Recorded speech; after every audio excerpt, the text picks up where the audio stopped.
الحمد لله رب العالمين الرحمن الرحيم مالك يوم الدين إياك نعبد وإياك نستعين اهدنا الصراط المستقيم صراط الذين أنعمت عليهم غير المغضوب عليهم ولا الضالين।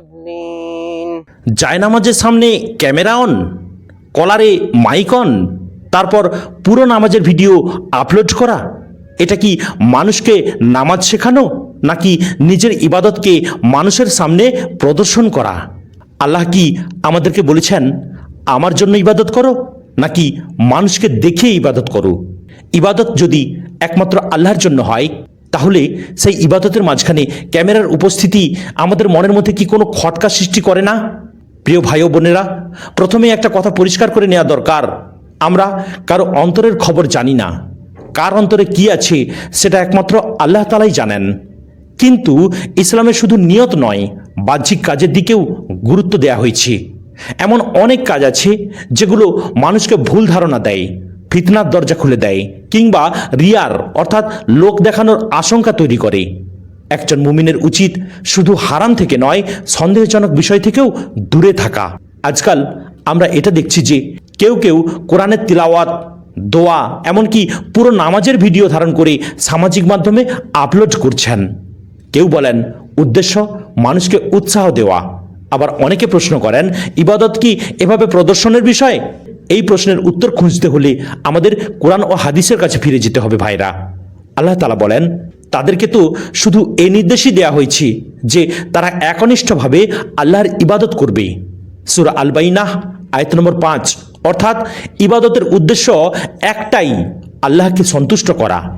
এর মধ্যে মানুষের প্রশংসা, বাহবা বা প্রশংসা পাওয়ার ইচ্ছা ঢুকে গেলে বিষয়টি অত্যন্ত ভয়ঙ্কর হয়ে যায়। রাসূলুল্লাহ সাল্লাল্লাহু আলাইহি সাল্লাম বলেছেন, আমি তোমাদের ব্যাপারে সবচেয়ে বেশি যে জিনিসটির ভয় করি তা হলো ছোট্ট শিরক। সাহাবীরা জিজ্ঞেস করলেন, হে আল্লাহর রাসূল সাল্লাল্লাহু আলাইহি ওয়াসাল্লাম, ছোট্ট শিরক কি? তিনি বললেন, রিয়া বা লোক দেখানো। মুসনাদ আহমদ। ভাবুন, নবী সাল্লাল্লাহু আলাইহি সাল্লাম যেটাকে ছোট শিরক বলেছেন সেটাই আজ কত সহজ হয়ে গেছে।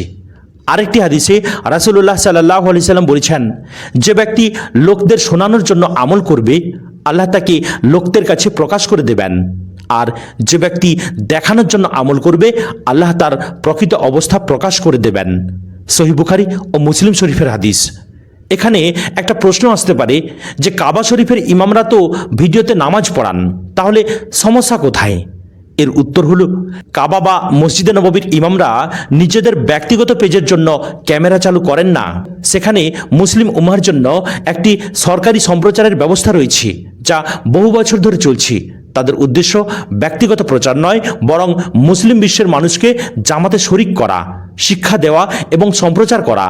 কিন্তু একজন ব্যক্তি যদি নিজেই ক্যামেরা সেট করেন, নিজেই মাইক লাগান, তারপর নামাজ পড়তে পড়তে জানেন যে এই ভিডিও কিছুক্ষণ পর ফেসবুকে যাবে এবং মানুষ দেখবে, তাহলে অন্তরে একবারও কি এই চিন্তা আসে না?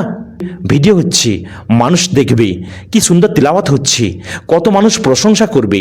হ্যাঁ ভাইরা, নামাজ পড়তে পড়তে যদি ক্যামেরা অন থাকে এসব কিন্তু আমাদের মনের মধ্যে আসবেই, কেননা আমরা মানুষ, আমরা ফেরেশতা নই। এজন্যই সাহাবায়ে কিরাম নিজেদের আমল গোপন রাখার চেষ্টা করতেন। হযরত আলী রাদিয়াল্লাহু তাআলা আনহু বলেছেন, যে আমলের মধ্যে রিয়া প্রবেশ করে তা নষ্ট হয়ে যায়।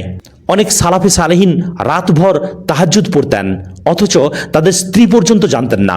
কেউ কাঁদতেন, কিন্তু মানুষের সামনে নয়, আল্লাহর সামনে। কারণ তারা জানতেন আল্লাহর কাছে যে চোখের পানি মূল্যবান, সেটি ক্যামেরার সামনে নয়, নির্জনে ঝরে। আরেকটি গুরুত্বপূর্ণ হাদিস ভাইরা, রাসূলুল্লাহ সাল্লাল্লাহু আলাইহি সাল্লাম বলেছেন, হালাল ও হারামের মাঝে কিছু সন্দেহজনক বিষয় রয়েছে। যে ব্যক্তি সন্দেহজনক বিষয় থেকে বেঁচে থাকে সে তার দিন ও সম্মান রক্ষা করে। সহিহ বুখারী ও মুসলিম শরীফের হাদিস। অর্থাৎ যদি কোনো কাজের মধ্যে রিয়ার আশঙ্কা থাকে, মানুষের মনে প্রশ্ন জাগে, নিজের মনেও খটকা লাগে, তাহলে একজন তাকওয়াবান মুমিনের উচিত সেই কাজ থেকে দূরে থাকা। এখানে আবারও বলি, আমরা কাউকে নিশ্চিতভাবে মুনাফিক, রিয়াকার বা লোক দেখানো বলছি না। কারণ নিয়ত সম্পর্কে চূড়ান্ত ফয়সালা দেওয়ার অধিকার একমাত্র আল্লাহ তাআলার কাছে, আমাদের নেই। কিন্তু তবুও বাহ্যিক দিক দিয়ে এটা কি সত্যি ঠিক? আপনারা কমেন্ট করে জানাবেন। কিন্তু এটুকু বলতেই পারি যে ইবাদত যত গোপন হয় তত নিরাপদ হয়। ক্যামেরা ছাড়া নামাজ পড়লে সওয়াব কমে যায় না, মাইক ছাড়া কান্না করলে আল্লাহ শুনতে পান না এমন নয়, ভিডিও না করলেও আল্লাহ আপনার তিলাওয়াত দেখেন, শুনেন। মানুষের লাইক, কমেন্ট, ভিউ এসবের প্রয়োজন নেই। যদি আসমানের মালিক সন্তুষ্ট হন আপনার কিছুই প্রয়োজন নেই। পরিশেষে বলি, প্রিয় ভাই, আমরা অন্যের অন্তর বিচার করতে আসিনি, কিন্তু নিজেদের অন্তরকে তো প্রশ্ন করতে পারি, আমি কি নামাজ পড়ছি আল্লাহর জন্য নাকি মানুষকে দেখানোর জন্য? আমি যদি জানতাম এই নামাজের কোনো ভিডিও হবে না, কেউ দেখবে না, কেউ প্রশংসা করবে না, তবুও কি একইভাবে পড়তাম? যদি উত্তর হ্যাঁ হয় তাহলে আলহামদুলিল্লাহ। আর যদি অন্তরে সামান্য খটকাও অনুভব হয় তাহলে আসুন আমলগুলোকে আরও গোপন করি, আরও একনিষ্ঠ করি। কারণ কিয়ামতের দিন ফেসবুকের ভিউ নয়, মানুষের প্রশংসা নয়, আল্লাহ শুধু একটাই জিনিস দেখবেন, আমার ইবাদতটা কি সত্যি তাঁর জন্য ছিল কিনা। জেনে রাখো, খাঁটি ইবাদত একমাত্র আল্লাহরই প্রাপ্য। সূরা আজ-জুমার আয়াত নম্বর 3। আল্লাহ আমাদের সবাইকে রিয়া ও লোক দেখানো আমল থেকে হেফাজত করুন, আমিন। ভিডিওতে কি দেখলেন ভাইরা? একজন মানুষ জায়নামাজের সামনে ক্যামেরা অন করে সত্যিকারের একটি ওয়াক্তের নামাজ পড়ছেন, এবং শুধু তাই নয়, এই নামাজটি কিছুক্ষণ পর ফেসবুকে আপলোড করেছেন।